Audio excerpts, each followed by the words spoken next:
Happy Friday, the day after Thanksgiving. Zeno, I hope you're feeling full after feasting. How was your Thanksgiving? It was very good. It was an enjoyable day.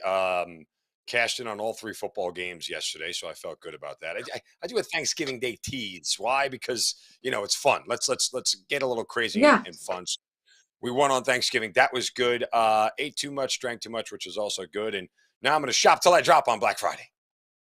I love it. Shop until we drop it. I know, because yesterday I obviously spent Thanksgiving with friends, family, and then flew out here. I'm in Houston now because the Hawks take on the Houston Rockets tonight.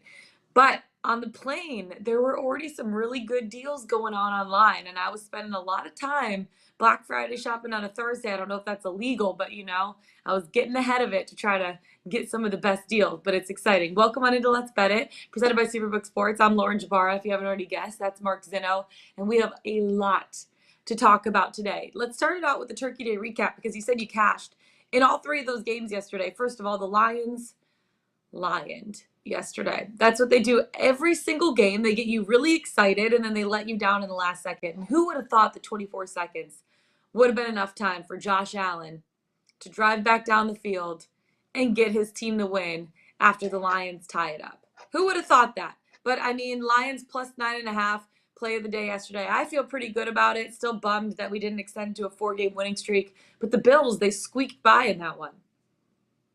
Yeah, and Josh Allen made some very uncharacteristic mistakes again. Some red zone turnovers and interceptions that just didn't. That's got to get fixed for Buffalo if they really want to make a legitimate Super Bowl run here. Maybe he's trying to do too much. I don't know. The Bills are starting to get healthier. They're winning games. That's really all that matters. I don't really think they care about how much. Ultimately, for Buffalo, it's about them with their playoff run and getting to a Super Bowl. So they'll take the wins when they can get them. But from a handicap standpoint, yeah, Lions were the right side, and I don't think the Bills ever really got to a point where they could have come close to covering that game. The last few minutes of the game, they kept like flashing to Josh Allen's face, and dude looked stressed to the freaking max. But they got the win, and a win's a win, and a close loss is still considered a loss for the Detroit Lions. But I love the fight that I saw from my hometown team. Buffalo now 8-3 and have really no wiggle room in their division at this point. Dallas also sitting at the same 8-3, no real wiggle room in their division either. But they ended up winning by just about a touchdown. It is a bad beat though, because it was so funny. One of my coworkers on the plane last night was so pissed off because he bet the Cowboys laying 9.5 points, and they had like 3 penalties in the last 30 seconds of the game where the Giants came back, scored a touchdown, and the Cowboys didn't end up covering the spread. But if you had Giants and the points, congrats on you and good on you for being able to cover. But that was just a crazy game. I feel like that was the least exciting of all three of the games from yesterday, but the Cowboys now 8-3 in their division. I mean, I love Brian Daboll. I absolutely think he's done a phenomenal job. But that said, his decision to go for it on fourth down inside his own 40-yard line yesterday was maniacally bad. And twice the Giants went for it on fourth down. Twice the receiver was wide open. And twice Daniel Jones missed. And that ultimately turned the tide of the game yesterday when he decided to go for it on that fourth down and didn't get it. It was a 14-13 lead or for the Cowboys at that point in time. And it was a game that absolutely the Giants could have won at that point in time. Yeah. I think that really turned the tide of the game. I was disappointed. I really thought he was going to punt it away, and it didn't end up happening. And from there on out, Cowboys, floodgates open. They turn it into a touchdown. Giants punt again, another touchdown. Next thing you know, it's, you're chasing the whole way. To me, that was the huge critical point in the game. Yeah, and then our dessert game, the Vikings taking on the New England Patriots. And this game could have gone extremely differently if those refs didn't call that touchdown that actually was a touchdown, if you see the pictures of it, back in the third quarter. And I know Bill Belichick was asked about it after the game. He said, why don't you guys go and ask the refs about that play? Isn't that what you do as a reporter? But the Vikings able to bounce back from a horrible loss last week against the Cowboys. They're now 9-2, which looks really good. But is that a real deal 9-2 record, or are they frauds? Really tough to tell. I mean, they are the only questionable 9-2 team I've ever can recall in recent memory of like, hey, it's a Yeah. 9-2 team. We don't really know if we believe in them yet. And maybe some of that surrounds their quarterback, Kirk Cousins, and maybe some of that just surrounds the fact that the Vikings seem to find some unusual way to stink the whole thing up at some point in time. But I'm with you. That was a big bounce back win. I'm surprised offensively they played as well as they did against Patriots defense. That was fantastic the week before. Granted, it was against the New York Jets offense, which is basically, has you and I running around out there. But again, you got to give credit where credit is due. The Vikings put together a good game and a Hmm. big win. It was one of those where laying 3 points with the Vikings in this contest with Kirk Cousins in primetime was a little bit sort of nauseating, especially after all the turkey and booze. Yeah, what did you think about that third quarter Pat's touchdown that was called back?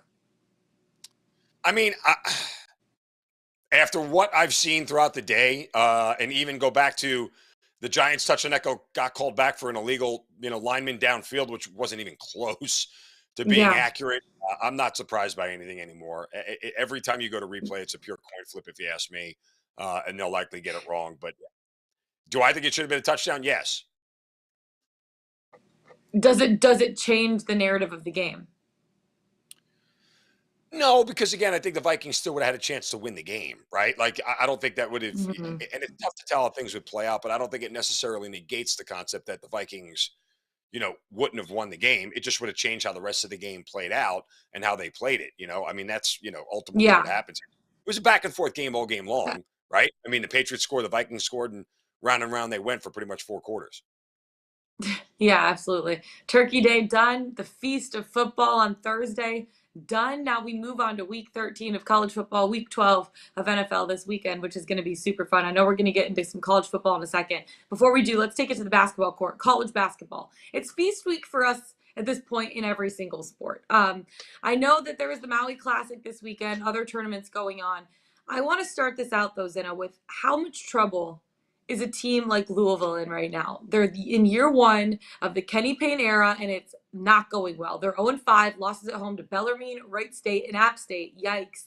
And then they lost to Arkansas by 26, Texas Tech by 32 in the Jim Maui Invitational.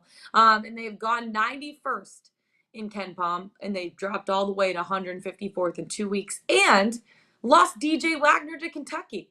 I mean, all of the excitement that was with this program going into the season is dissipated in 14 days. Yeah, it's hard to figure out where they go next. All you do now is hope to rebound and get right inside ACC play and make yourself relevant again. I mean, would you sit here at this point in time and eliminate them from making the NCAA tournament? No, of course not. It's way too early for that, and ultimately for a team in a program like Louisville, that's their goal. Look, they're only going to face some legitimate competition in the ACC on a relatively mediocre basis. Obviously, Virginia, Duke, those Yeah. are the teams right there. North Carolina that you have to try to steal a couple of wins from. But if you take care of business against everybody else, you should be in a position to hopefully try to catch an at-large bid, or maybe you get hot during the NCAA or the ACC tournament and win the thing. I won't say it's all lost right now, but it's certainly not a good start for the Cardinals. Yeah. What is your takeaway overall from the Maui Invitational? Obviously, Arizona won over Creighton in the final game, but just some of those games had some really, high stakes. And also, we've seen some kind of trends developing. Yeah, no, again, I think it speaks to sort of what we're starting to see now, that these preseason tournaments and, coaches are trying to beef up their resume. You go out there and you steal a couple of wins in these early season tournaments against other legitimate teams.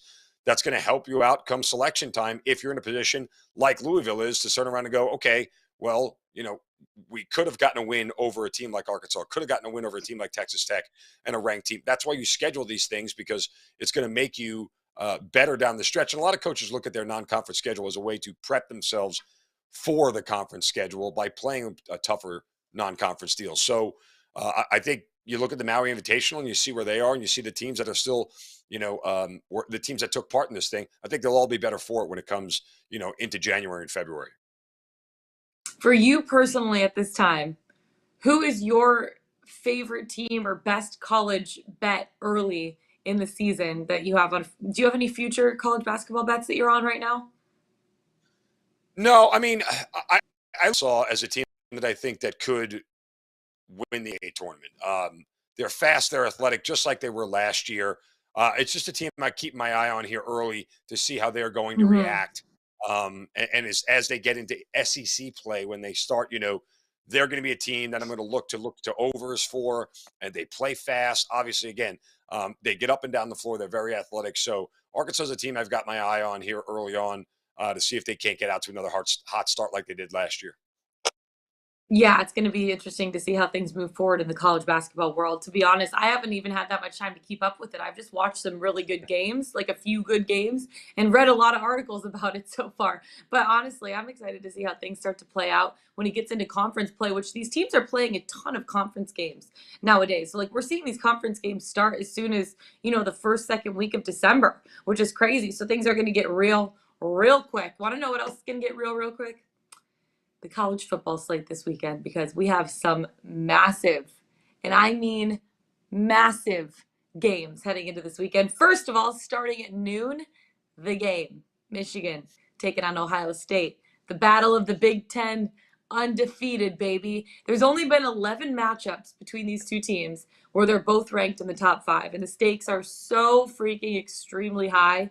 Both teams know what's on the line. OSU is hungry after losing last year, not just losing, getting blown out by Michigan last year. And both teams have Heisman caliber players, but also both teams are dealing with some massive injuries. Blake Corum, he's going to play, but he's probably not going to be at 100%. Mayan Williams, Travion Henderson, both banged up as well. I know Ohio State's under their third string quarterback, Dallas Hayden, but like their third string their third string running back is the same as other teams' first string running backs. He ran for 146 yards and 3 touchdowns against Maryland last week. Dude's a freshman. I mean, what are your expectations for this game at the Shoe? I'm already nervous and I already can't sleep. It's so hard to talk to Michigan fans about. It really is. My heart goes out to you guys. Yeah. You guys are so cute, and I appreciate you. As they say in the South, oh, bless your heart. Look, Corum's not going to be 100%. That's even if he goes. There's absolutely no certainty that he's going to play, but he's not going to be 100%. That's dramatically going to change the offense here for Michigan. And what it boils down to for me is simply is can J.J. McCarthy do anything to elevate the Michigan offense to be able to keep up with Ohio State? Like, you're putting so much pressure on this Michigan defense to prevent Ohio State from scoring. And I put it in this context, Lauren, the entire week. Michigan this year has scored 51 touchdowns.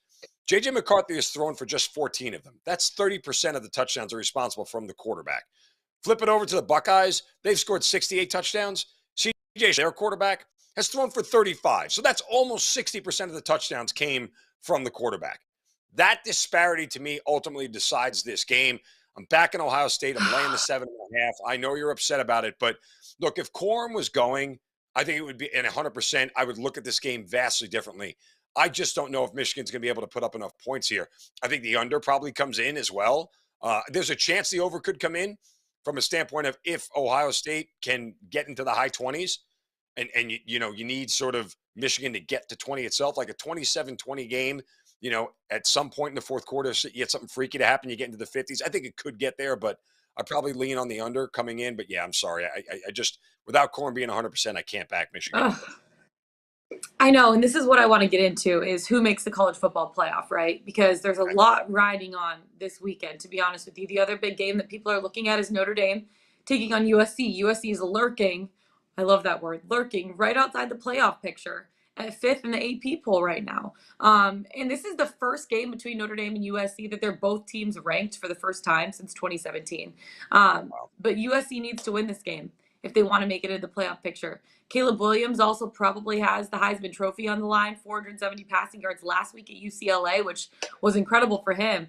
But he's facing a talented and really sound defense in Notre Dame. They ranked 16th in the nation against the pass. And I know that both teams have really great DNs, but the ND O-line is playing more up to expectations now. They're one of the best in the country after the first couple weeks of the season, not really playing well.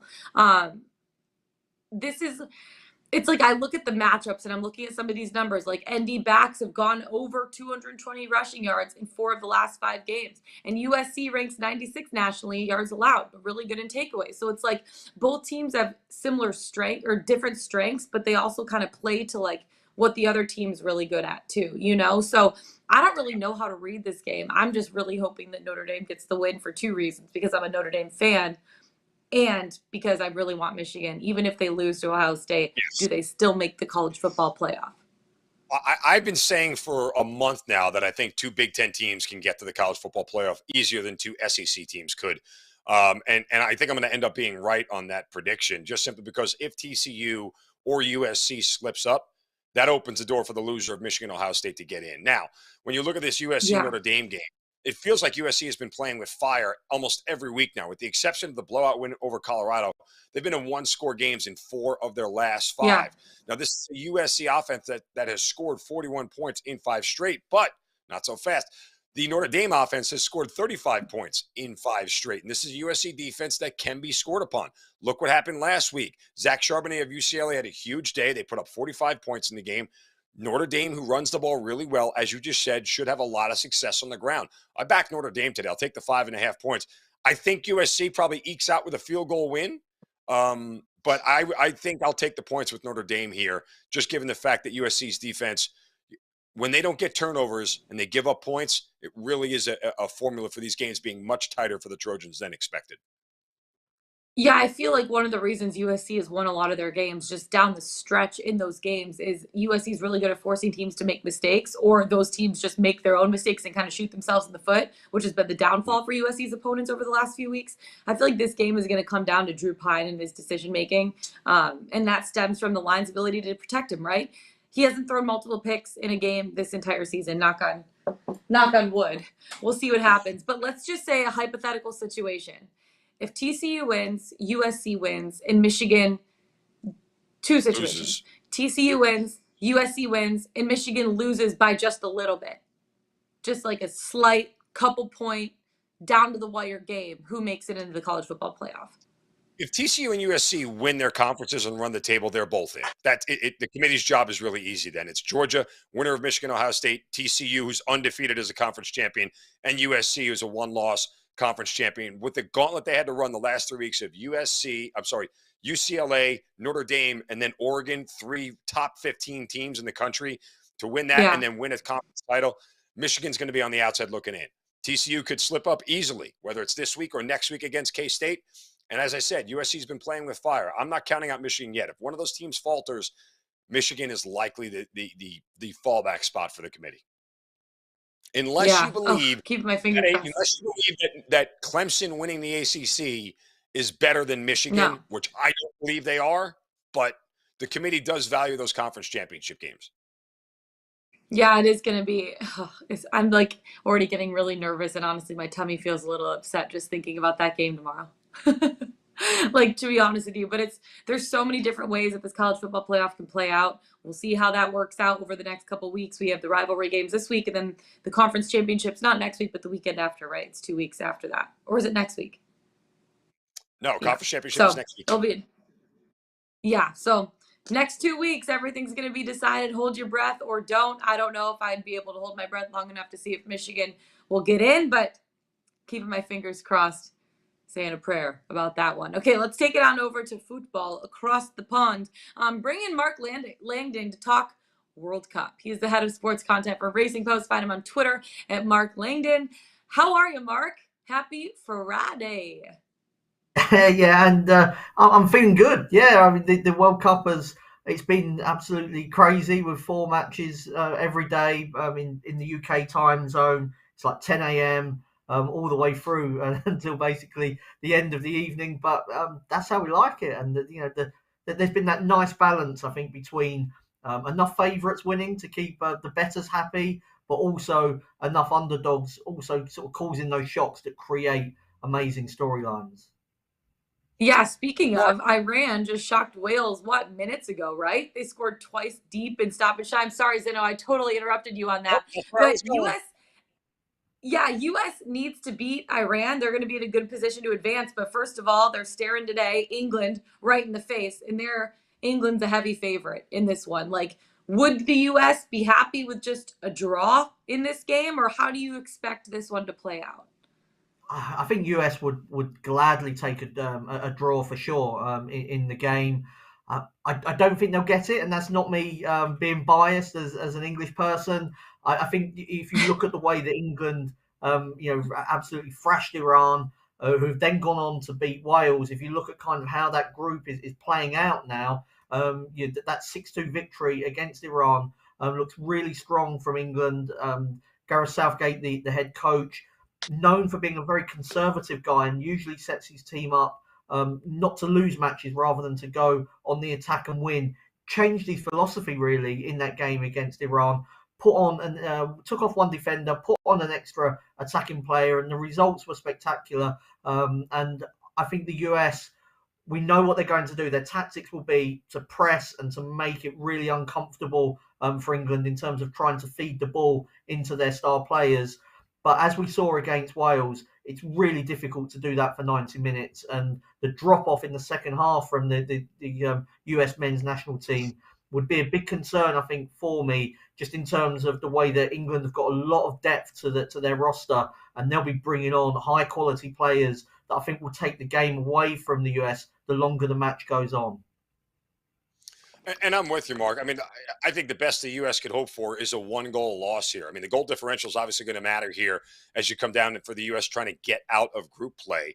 I mean, the likelihood that if they lose this thing, I mean, can you speculate? Like, if it's a 2-goal loss for the U.S., how much does that hurt their chances versus a 1-goal loss?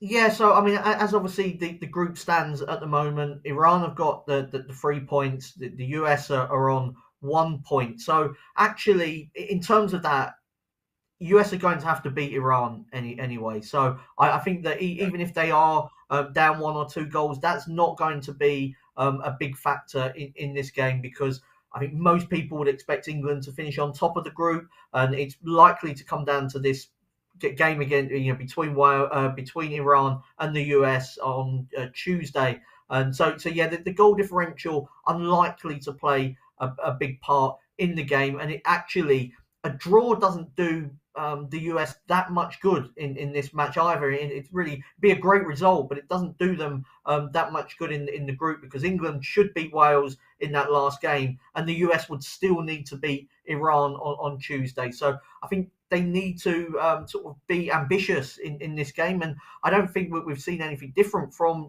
USA. I do expect them to play on the front foot and to be attacking, because that's where the strength is really in the team. But ultimately, there is a big difference in quality between the two teams. Yeah, and there's one more game this afternoon too. We take it to Group A. Netherlands taking on Ecuador. Both have one win in their group so far. This one's a big game. How do you expect this to play out? Ecuador is plus 390 and Netherlands are minus 130 favorites. Yeah, so I think just in terms of the England game, I'd go for England same game parlay, England to win and over 1.5 total goals, just bump up the price. In terms of Netherlands against Ecuador, I think that this one probably you want to be on the under 2.5. A draw would be a good result for both teams. It would enable Netherlands to stay in control of the group situation, and they play Qatar last, who have been outclassed in their 2 games, and it would also put Ecuador in a position where they would only need to draw their final game against Senegal. So I'm not expecting hugely ambitious play from either team, unless, of course, that they fall behind. Netherlands are also still missing their star striker, Memphis Depay, who's out injured at the moment. Without him, they struggled for a long time against Senegal. Eventually, their young star boy, Gakpo, opened the scoring, and then they were able to add another one right at the end. Ecuador didn't beat much. Qatar are clearly one, if not the worst team in the competition, maybe the second worst. So we need to see more from them, I suppose, in this game. Enner Valencia, their inspirational player, he has recovered from a knee injury, but we're not sure if he's 100% fit. But so on that basis of him maybe not being perfectly fit and Memphis Depay not being available for the Dutch from the start, that's why I'm heading towards the under.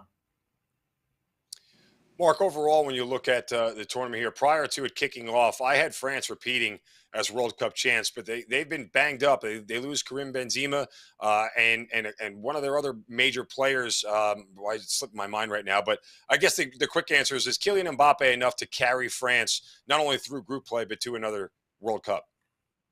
I think he can. Yeah, I mean, you're right about them being banged up with Benzema, Pogba, Kante, and Kunku all out injured at the moment. But I think that Didier Deschamps, their head coach, has actually almost stumbled by accident upon a team that plays more to the strengths of Kylian Mbappe. And I think we will see even better from him. And Olivier Giroud, who's come in for Karim Benzema, is not as good as Benzema. Benzema is the Ballon d'Or the sort of last winner of that. But Giroud always does a job for the team and actually makes other players around him play better. So their front line of Mbappe on one wing, you've got Ousmane Dembele on the other, and Giroud up front with Antoine Griezmann behind them.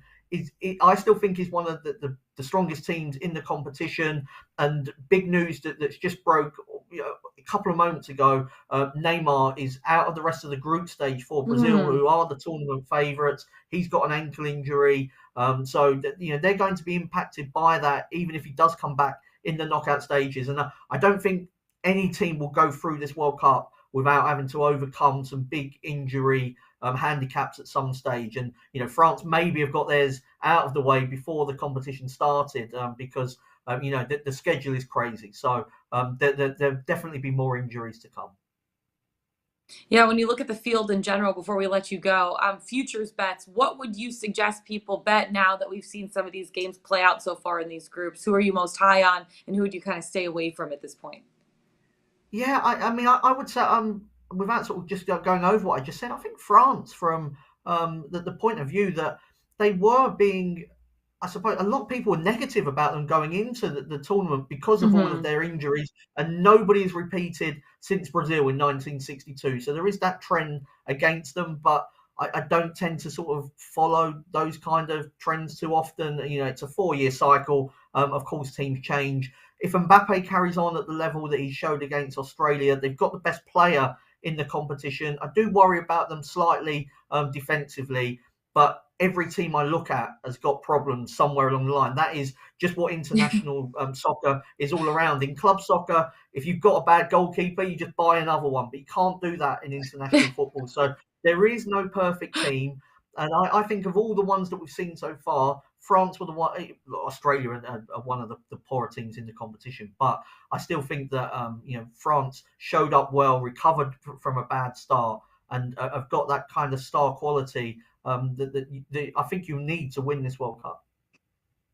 Yeah, absolutely. Mark, we so appreciate you coming on, giving us your wonderful insight. What time is it there where you're at right now? We're at 3:30 p.m. in London, so we're just getting ready for another 2 games. There's a lot of England fans in the pubs already, building up to this big game against the US tonight. Well, have a couple of pints for me. That would be, yeah. That sounds like a fun time. Mark, we so appreciate you coming on. I'm sure we'll be chatting with you throughout the World Cup. Thank you so much. Thank you. That is Mark Langdon to talk World Cup, head of sports content for Racing Post. You can find him on Twitter at Mark Langdon. Yes? LJ, if you got a bad keeper, you just go buy another. And if you get a bad play of the day on Pickswise, you just go get another. You just go get another. Actually, you're very good. You're very good at the English accent. I love it. I absolutely love it. But yeah, we'll get to our play of the days in a second, because neither of us have been doing super great on our play of the days. We've been doing great on our other plays. But you know what?